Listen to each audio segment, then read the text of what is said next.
नमस्कार दोस्तों, आप सभी का स्वागत है रूह को कपा देने वाली हॉरर कहानी में। आज की कहानी बहुत ही ज़्यादा खतरनाक है। जब मैंने इस स्टोरी को पढ़ा, सच में मेरा जो रूह है ना, अंदर से कांप गया। इस टाइप की घटनाएं शायद ही घटती होगी। आज की जो भूतिया कहानी है, यह साउथ की सच्ची घटित कहानी है। इस स्टोरी को महालक्ष्मी जी ने मुझे इंस्टा पे शेयर किया। उन्होंने बताया कि वह दुनिया को बताना चाहती हैं इस घटना के बारे में। महालक्ष्मी जी ने अपने गांव का नाम शेयर करने से मना किया है, तो हम उनकी बात रखते हुए आगे बढ़ते हैं और बताते हैं कि एक्चुअल में उनके गांव में क्या घटना घटित हुई। महालक्ष्मी जी ने बताया कि उनके यहाँ एक सत्या नाम के आदमी थे और उनकी वाइफ पेट से थी। ये दोनों लोग गए थे एक बर्थडे पार्टी में और उस दिन अमावस्या की रात थी और इन लोगों को बर्थडे पार्टी से रिटर्न आने में काफी लेट हो गया। सड़क जो था वह एकदम सुनसान था, कोई दूर दूर तक दिखाई नहीं दे रहा था। ये दोनों मजे में गाना बजा कर एंजॉय करते हुए घर लौट रहे थे।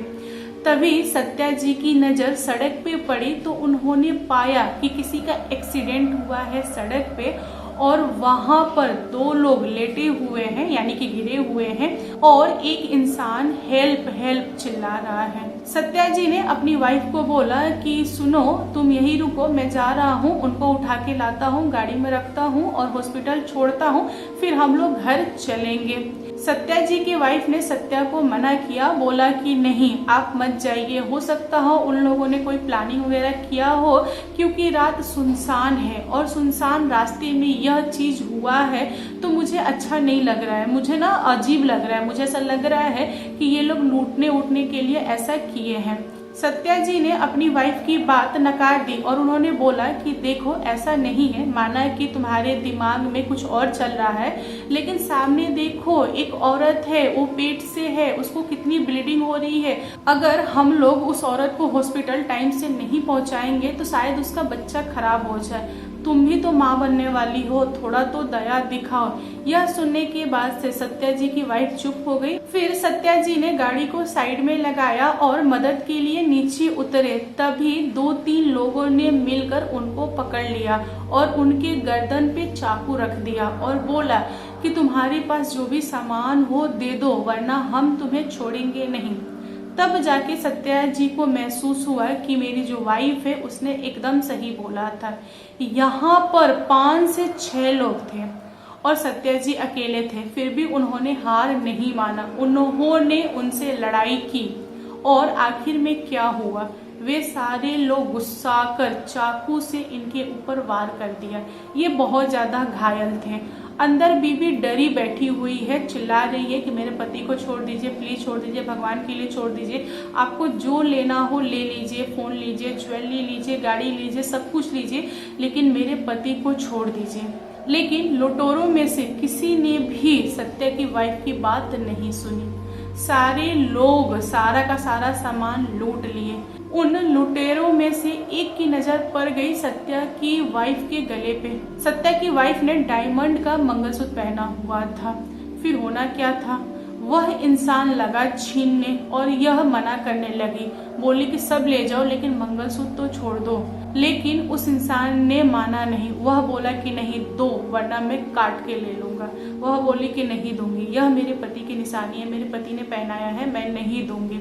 और सत्या जी वहीं पे दम तोड़ चुके थे। यहाँ पर औरत उन लोगों से झिकझिक मचाई हुई थी मंगलसूत्र को लेके।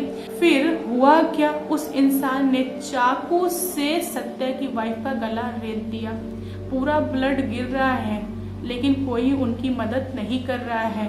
ये 6 लोग थे और वह औरत चिल्ला रही है कि प्लीज मुझे हॉस्पिटल तक छोड़ दीजिए, मेरे पेट में बच्चा है, मैं माँ बनने वाली हूँ, अगर मैं जीवित नहीं रहूंगी तो मेरा बच्चा कैसे बचेगा। आप मंगलसूत्र लेना चाह रहे हैं ले लीजिए, आप सब कुछ रखिए, मैं बच जाऊंगी तो अपनी प्रॉपर्टी भी दे दूंगी, लेकिन मुझे हॉस्पिटल पहुंचा दीजिए। उनमें से किसी को भी दया नहीं आई। सारे लोग वहां से भाग खड़े हुए और ये दोनों लोग वहीं पे दम तोड़ दिए। बाद में जब लोगों को पता चला तो पुलिस वगैरह आई, छानबीन वगैरह सब कुछ हुआ, लेकिन कोई भी सुराग हाथ नहीं लगा। पुलिस वालों को समझ में आ गया था कि लुटेरे लोगों ने लूटा है, उसी में हाथापाई वगैरह हुआ है और इन दोनों की जान चली गई है। लेकिन बात यहाँ पे खत्म नहीं हुई दोस्तों। जो लुटेरे थे वे कुछ दिनों के लिए शांत हो गए थे, क्योंकि उनके पास काफी ज्यादा पैसे आ गए थे, प्लस उनको डर था कि पुलिस जो है ना वो चारों तरफ घूम रही है, हमें तलाश कर रही है। अगर हम लोग उनके हाथ लगे तो हम लोग नहीं बचेंगे, तो बेहतर है कि हम लोग कुछ दिनों के लिए चुपचाप रहें। लुटेरे में से 5 लड़के थे, 1 लड़की थी। ये सारे लोग मिलकर एक्टिंग करते थे। सड़क पे 2 बाइक को लड़ा देते थे, एक तरफ लड़की को लटा देते थे, प्रेगनेंसी का रूप दिखा देते थे, प्लस चारों तरफ ब्लड टाइप से कलर गिरा देते थे। एक तरफ एक इंसान को लटा देते थे, मतलब ऐसा दिखाते थे कि एक्सीडेंट हुआ है तो 2 लोग घायल है। एक इंसान जिसको चोट लगी है उसको भी ब्लड वगैरह निकल रहा है, वह हेल्प हेल्प चिल्ला रहा है। बाकी जितने थे वे सारे पेड़ के पीछे छुपे रहते थे ताकि कोई भी इंसान गाड़ी से उतरे उनकी मदद के लिए, तो ये लोग अटैक बोल सके और उन्हें लूट सके। इनकी प्लानिंग थी और ये लोग महीना में 1-2 बार कर लेते थे। इनका जो रोजी रोटी था इसी से चलता था। कुछ दिन बीत जाने के बाद से पुलिस का जो छानबीन था वह शांत हो जाने के बाद से इन लोगों ने दोबारा प्लानिंग किया लोगों को लूटने के लिए। उसमें जो लड़की थी वह डरी थी पहले वाले कांड से, उसने मना कर दिया। उसने बोला कि देखो अब मुझसे नहीं होगा, क्योंकि पिछली बार तुम लोगों ने क्या किया, 2 लोगों की जान ले ली, जो कि हमें नहीं करना था। हमें सिर्फ और सिर्फ डरा कर उनसे सामान छीनना था। फिर 5 बोलने लगे लड़की को कि नहीं ऐसे कैसे, तुम तो हमारी ग्रुप की हो, तुम हमारी साथी हो, अगर तुम नहीं जाओगी तो हम तुम्हें शेयर नहीं देंगे, तुमको जाना पड़ेगा। मतलब वे लोग उसे इमोशनली ब्लैकमेल करने लगे, क्योंकि फ्रेंड सर्कल में होता है ना इस टाइप की चीजें। तो वह बेचारी मजबूर हो गई। उसने एक कंडीशन रखा, आऊंगी तुम्हारी मदद करूंगी, लेकिन तुम लोग किसी को मारोगे नहीं। पिछली बार की जो औरत थी वह मुझसे बुलाए नहीं जाती क्योंकि वह प्रेग्नेंट थी, और तुम लोग भी तो प्रेग्नेंट ही औरत दिखाते हो मुझे, ये सब मत करो। लेकिन 5 लोग माने नहीं। फिर होना क्या था, ये 6 लोग मिलकर फिर से प्लानिंग किए और वही काम दोबारा स्टार्ट कर दिए। इस बार फिर से अमावस्या की रात थी, इन लोगों को पता नहीं था, पूरा का पूरा अंधेरा हुआ पड़ा है। सामने से एक गाड़ी आ रही है जो कि व्हाइट कलर की है। इन लोगों को ना गाड़ी देखी देखी सी लग रही थी, बट ये एक दूसरे को कुछ भी बोल नहीं रहे हैं। ये लोग अपनी एक्टिंग पे ध्यान दे रहे हैं, इनको तो बस लूटना था। जो गाड़ी चल के आ रही थी वह एकदम इनके सामने आई और अचानक से रुक गई, लेकिन गाड़ी से कोई उतरा नहीं। तब वह इंसान जो मदद चिल्लाता है वह गाड़ी के पास गया, शीशा पे ठोका ताकि ड्राइवर शीशा नीचा करे और उससे वह मदद मांग सके, यानी कि चाकू से गले पर रख के उसे डरा सके। जो लुटेरा था उसका यही प्लानिंग थी, लेकिन कोई भी शीशा नीचे नहीं किया। तो उसने काफी टाइम बजाने के बाद से गाड़ी को खोलने की कोशिश किया तो गाड़ी खुल गई। फिर उसने सोचा कि जब गेट खुल ही गया है तो क्यों ना उस इंसान के गले पे चाकू रखूं, उसे डराऊं और सामान लूट लूं। जैसे ही लुटेरा अंदर झुका ड्राइवर के गले पे चाकू रखने के लिए, तभी उसका होश उड़ गया, क्योंकि उसने ड्राइवर को देख लिया था और ड्राइवर कोई और नहीं सत्या ही था।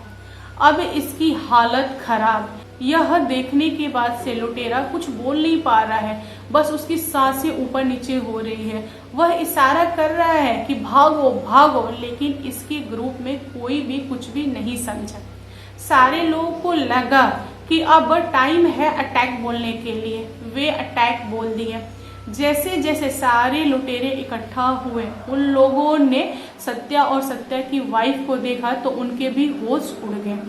अब ये एक दूसरे से कुछ भी बात नहीं कर रहे हैं, बस रास्ता लेके भाग रहे हैं। कोई जंगल की तरफ भाग रहा है, कोई सड़क पे भाग रहा है, कोई तिरछे भाग रहा है, मतलब चारों तरफ ये फैल गए अपनी जान बचाने के लिए। लेकिन इनमें से कोई भी बचा नहीं। ये सारे एकदम भाग रहे हैं, एकदम भाग रहे हैं, जान लगा के भाग रहे हैं।